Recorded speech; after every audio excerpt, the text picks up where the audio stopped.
Alright, how's it going, everybody? This is Jose Trujillo. Jose Trujillo, the world's greatest living artist.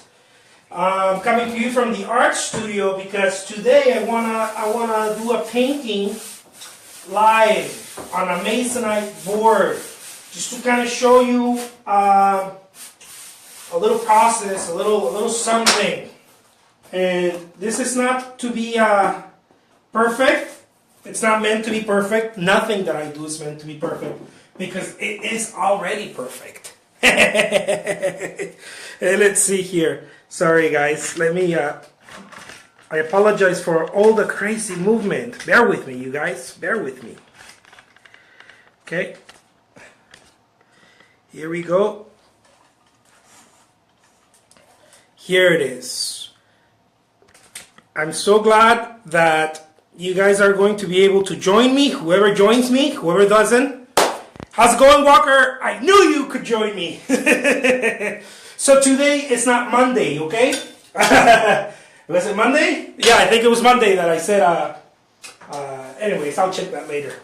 When we're going to be doing the live sessions, the paintings or creating artwork. But every chance I get, I want to show off what I'm doing.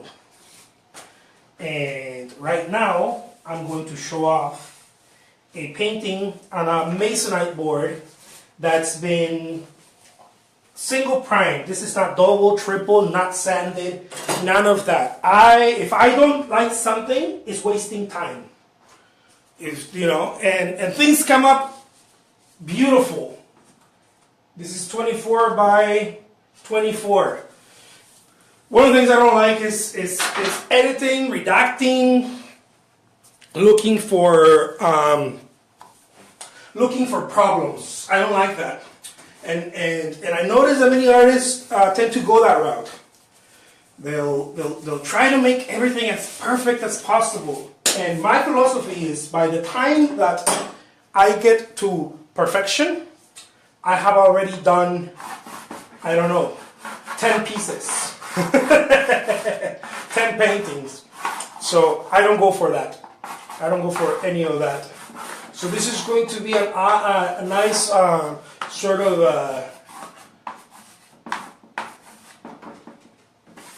expressionist, modernist landscape. Okay? Bear with me because we will see the end of this. We will see the light.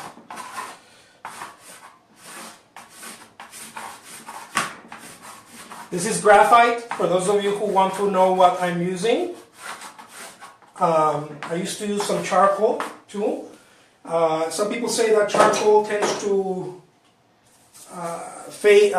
blur the painting or something like that. But I will be checking in also on your comments, guys, okay, back and forth, just to see if you guys have any questions of stuff that I can answer, stuff that I can't, well, then I can't.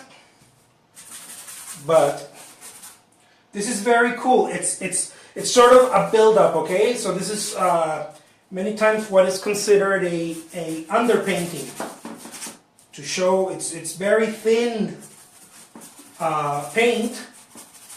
That's what an underpainting does. And it many times is created to try to put the values, right, where the values are going to go, and to sort of create the composition of your work.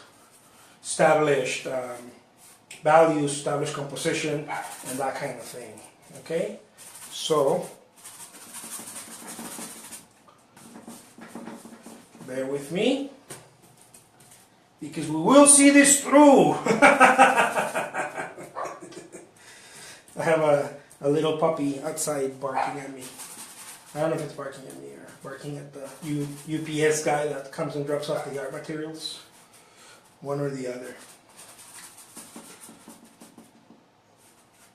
Okay. Now that I have established a bit more of this, I'm able to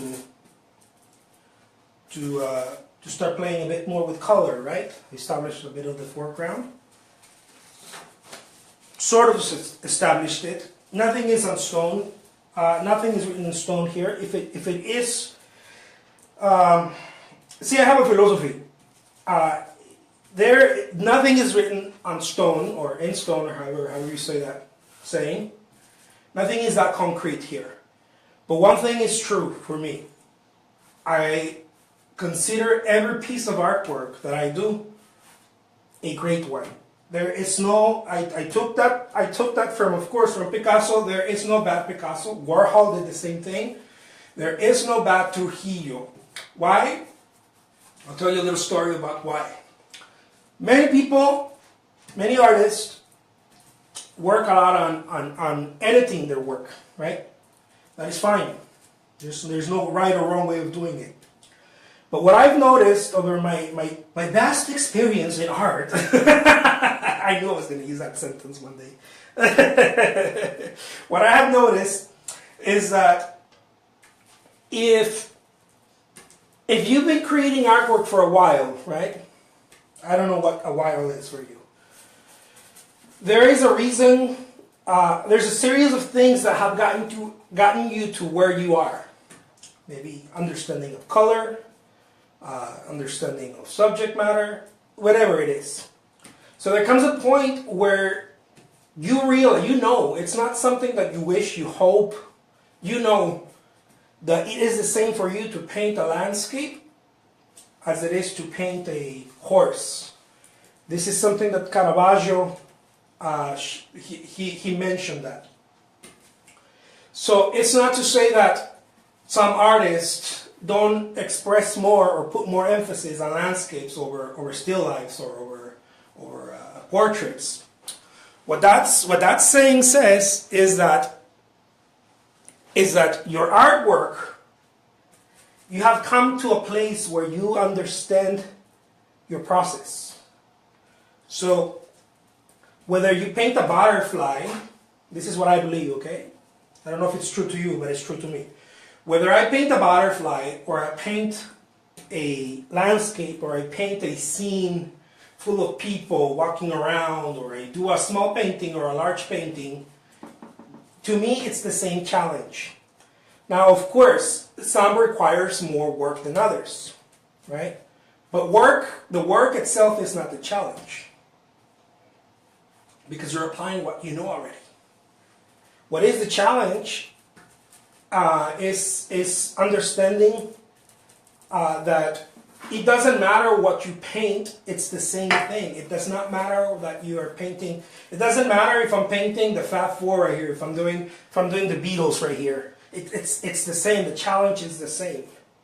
And many of us don't get to that part because we're trying to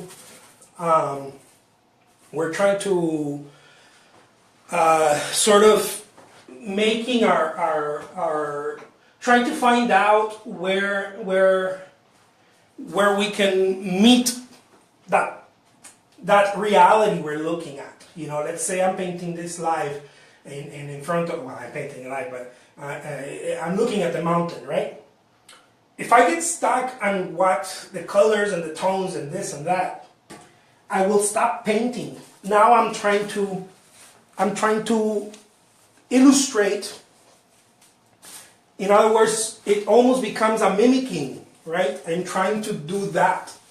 And I use that over there, the mountain, the blah, blah, blah, the whatever, the sketch I create for this stuff. I use that as a guideline, sort of like the Pirates Code. but I don't ever use it. I don't ever make it. It has to look like that over there. And I know everybody paints different, but for me, I found a lot of peace in painting only, and I found a lot of resolution in understanding that it does not have to be that, because it is not that. I am not trying to recreate that over there. I'm trying to express it. Now, there's different ways of expressing it. Some people express it with a lot of hyper-realism. I mean, if you see a hyper-realistic painting or portrait, if you pay close attention, you will notice that it looks nothing like what person is looking at in front of them. Just because it's hyper-realistic doesn't mean it's realistic to who, to what? To what idea is it realistic to? This idea of realism has always hunted the artist, I think, and it continues to do it because the artist is trying to meet something, right? Again, as I said in other videos, is trying to meet an expectation that we have in our minds. So it's very difficult for us to move forward when all we're trying to do is meet. It's like trying to have a conversation with someone, and all you're thinking is, do they like me? Do they like me? Do they like me? Do I sound intelligent? Are they going to think of, how are they perceiving me? Then you cannot have a conversation with anyone if you are thinking about, and this is of course natural, of course. I'm not saying that you shouldn't be that way. What I'm saying is we need to train ourselves to get away from that only. Of course you want to be polite. Of course you want to, blah, blah, blah. But you want to get away from that so that you're able to have a real relationship. In artwork, I see it the same way. I try to, yes, of course, I want it to look like a mountain and I want it to somewhat represent that, but I get away from that solely because then I cannot paint it.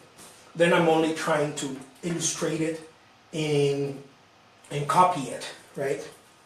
And if I'm trying to do that, then I've set an expectation that if I don't meet for whatever reason, then I can't move forward, or I get upset, or this doesn't mean that realistic painting is something bad. That's not what I'm saying. If you pay close attention to what I'm saying, it's not that. It doesn't matter whether you paint like Picasso or you paint like Velázquez. It's the same thing. If you try to meet something, if you're trying to constantly meet something in your mind, you will have a hard time with it because you are not creating artwork at that point. At that point, you're trying to mimic something. And creating artwork I feel like it's a pull and push. It's okay, that over there, oh okay, and then you kind of let it go, and then you're like, oh okay, that purple, oh yes, that purple, but you have to let it go, otherwise you cannot move forward. It's a constant pull and push. So, how's it going, little guy? Hi. What's up? Say hi to the public. Hello. That's my son Monet. Walked into the studio being like, hey, you guys, I want to be part of this. So, this is pretty much how I like to do it, you guys. I hope that you guys find it in your artwork or whatever you do, because I believe that we're all artists to a certain degree. Not to a certain degree, but in our own respects. Anything you do with any quality, I believe it's art. You do it with quality, you're creating artwork. Whatever that quality is. Sometimes we confuse and we think that quality is something that is very detailed. Many times that is not the true, it's a mirage. Many times we get sucked into believing that. Quality is something that you do with attention. Quality is attention. Quality many times looks like detail. Okay? It can, as we've seen with many great artwork. But quality doesn't only get, it's not only subject to detail. Quality is in the words of one of my favorite authors, Edgar Tolle, is attention. Quality is attention. Why? Because it is only when you are fully in, or as he calls it, fully present, engaged completely, is that you're able to, as Michael Jackson used to say, I can't think about dancing. If I start thinking about dancing, I can't do it. And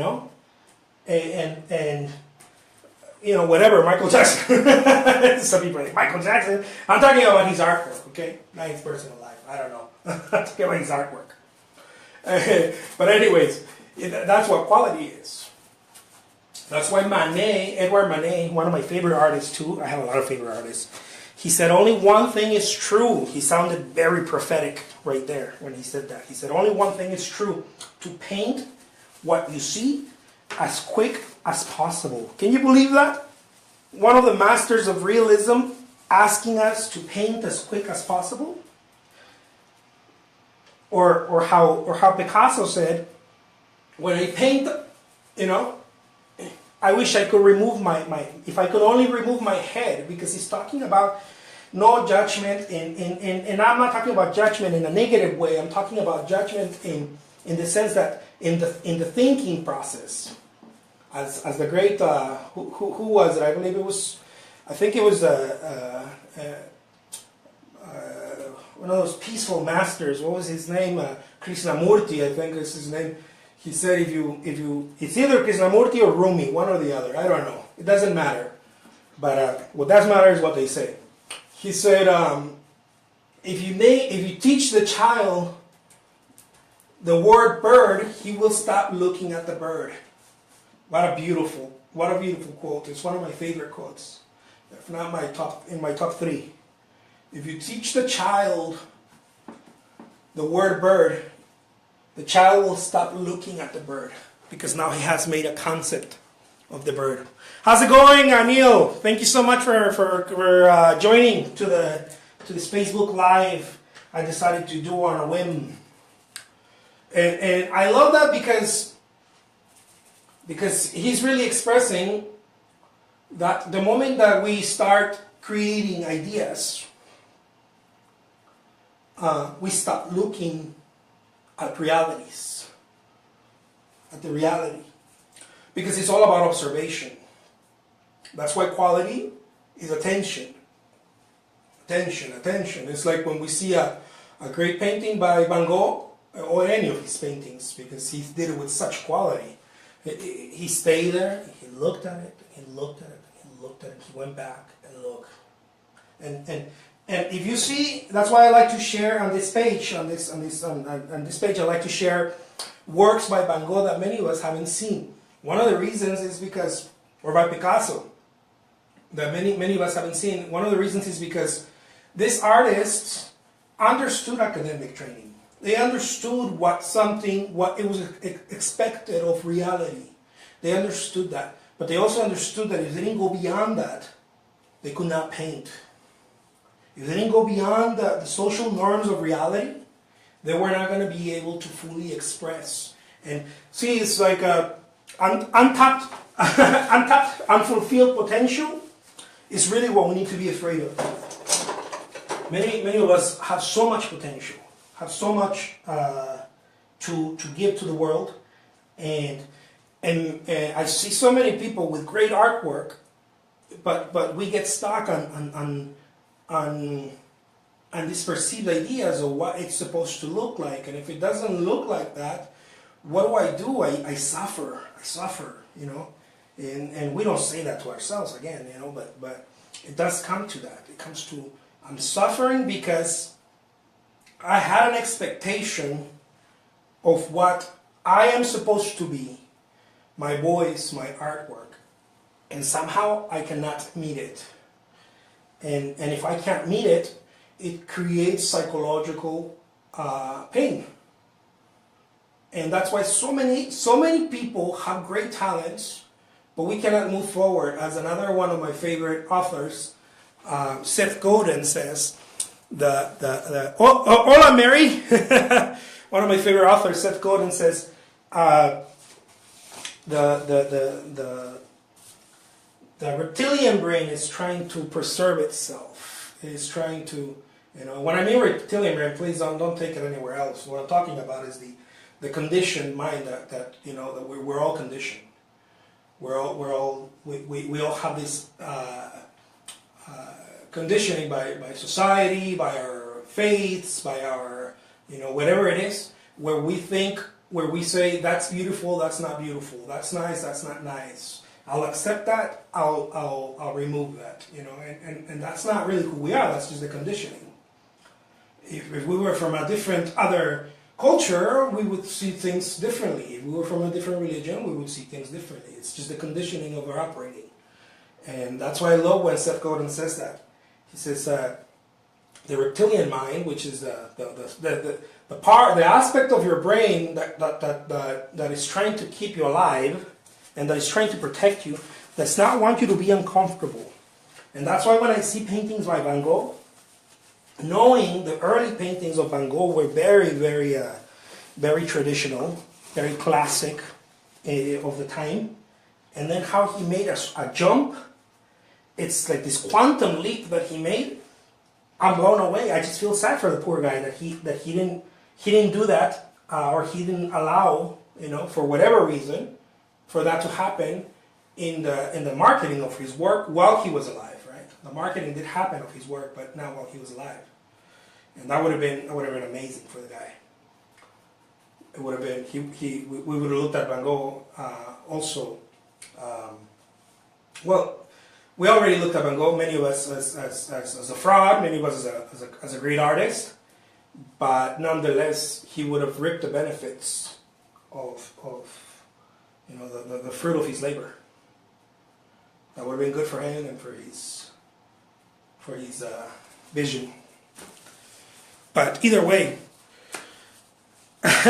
shadows first. Many times, Nancy, I like to do the shadows first. And the reason is because, as I mentioned in the beginning, if I work on the hardest values, or what tend to be the hardest values, I don't go directly for, like, let's say that I see a very hard value here, right? And I do black. I don't start with that, although it's a good idea to do it. I necessarily don't start with that. I start with a general idea of harder values, but not mid-tones, as some artists call it, mid-tone values, as opposed to the hardest ones, like very, very dark grays, or very dark earth tones, or very dark blacks.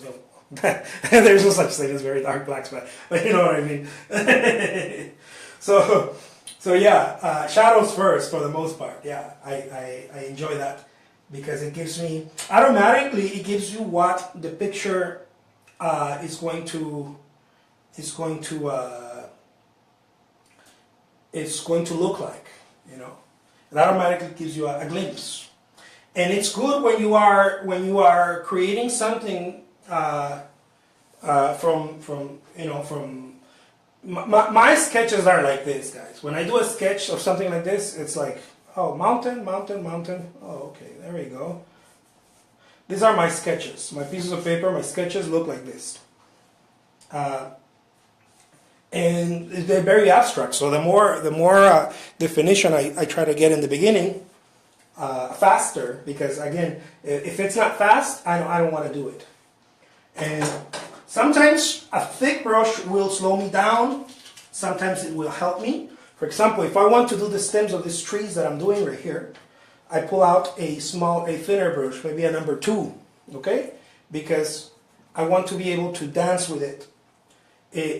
Because it's about the pressure, right? If I put little pressure, and I'm being careful, I want to be able to put pressure on it. And that's why I use a lot of oil or solvents. I used to use a lot of solvents, but now I'm using a lot of oil. And the reason why is because it's not because many people might think that I like to do that because only the flow or only the what do you call it, if you thin them somehow you can use less paint. I know some people have asked me that. Some of you need to walk into my studio and see how much paint I use a day. I use a lot of paint, but it's not that. It's that I'm able to push the paint. This is something that I didn't learn from artists, because artists tend to be very careful unless you're painting next to like expressionist artists. But for the most part, artists tend to be very careful when pushing paint. This is something that I learned from welders. Believe it or not, when I went to check out some welders, because I'm very excited about different types of art, right? Different mediums and whatnot. And welding is something that I think is pretty cool, when people weld.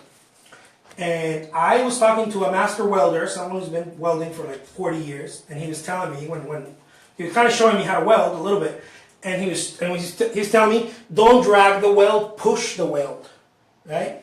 And somehow every time I'm around someone who mastered a craft or has mastered something, I try to see how I how I can use that in my artwork. And I was like, well, what if I start pushing paint as opposed to dragging paint? What if when I'm going to do a stem of a tree, I actually push it as opposed to dragging it? See, many of us tend to drag it. Many of us tend to go like this. It's sort of like a drag. And I told myself, what if I push it? So, anyways, that's a little, another little one of my stories there. But Mary asked, how do you do that? I have no idea. At this point in my life, it's very intuitive. I stopped thinking about how I do it, and when I try to show it, I do the same thing to you guys. I try to tell you guys, look, I've noticed that if you just practice, and then when you feel like you practice a lot, go paint another 1,000, or go sketch another 1,000 images, go do another 1,000 drawings, or whatever you need to do. Practice again, and when you finish those 1,000, go do another 1,000 more. Because what you're doing is that you're conditioning your muscle memory. Really, it's what's happening, right? Let's do a couple of people. Some people decided to walk, in this beautiful day. Let's do a couple of people.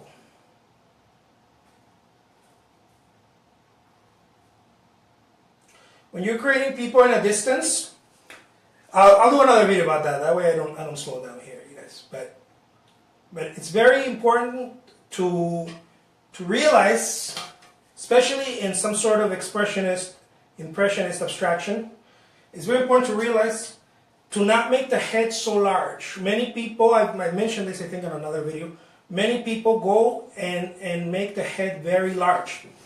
And if you make the head large, you lose the reality, a sense of reality of the body. Okay? Believe it or not, I know our heads are like this thing that that's the first thing we see, right? We're conditioned to look at that.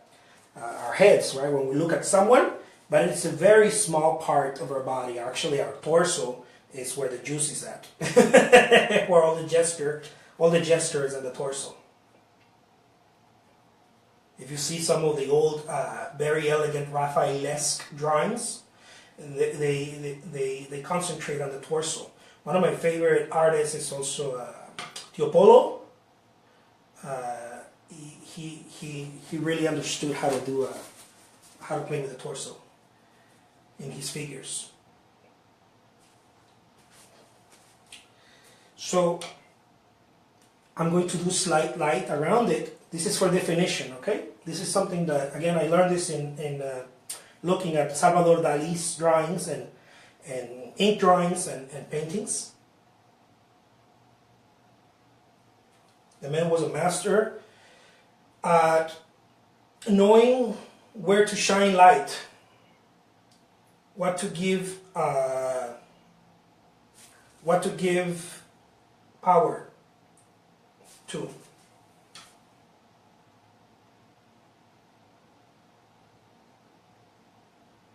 What to give importance. I'm sorry, that's what I'm trying to say. He was a master of knowing what to give importance in a piece of art. Not just the composition, but what object does he want to give importance to and how to do it. And I spent some time looking at that. I really enjoy the way he did that. I get my ideas from photographers. I get my ideas from painters, from sculptors. You want to be a sponge. You want to get it from everywhere. How's it going, Jackie? Jackie says hello from Atco, New Jersey, correct?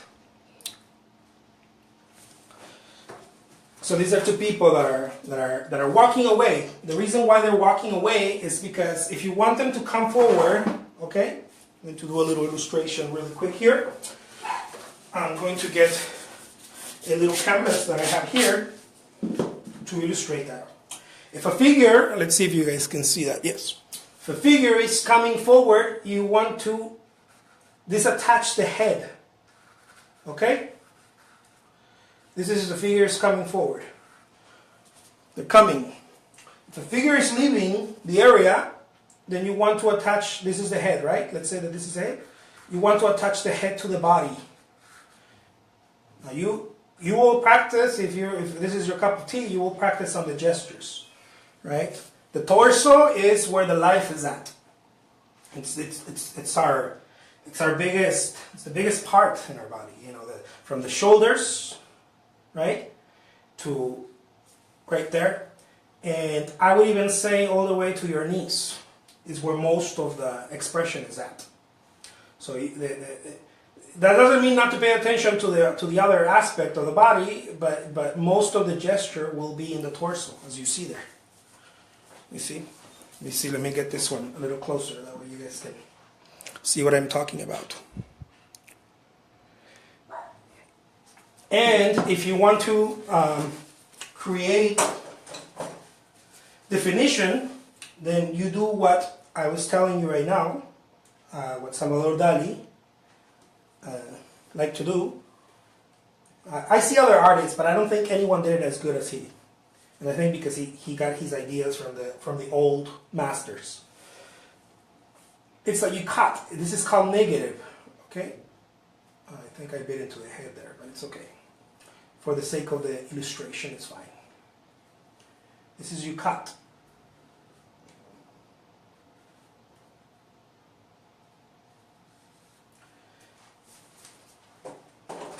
Let me touch this head again.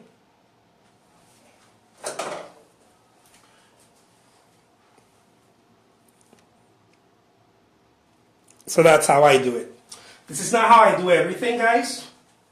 There's no one way. If there was one way, I would die of boredom. I would just be like, you know what, just bury me. I'm through with this.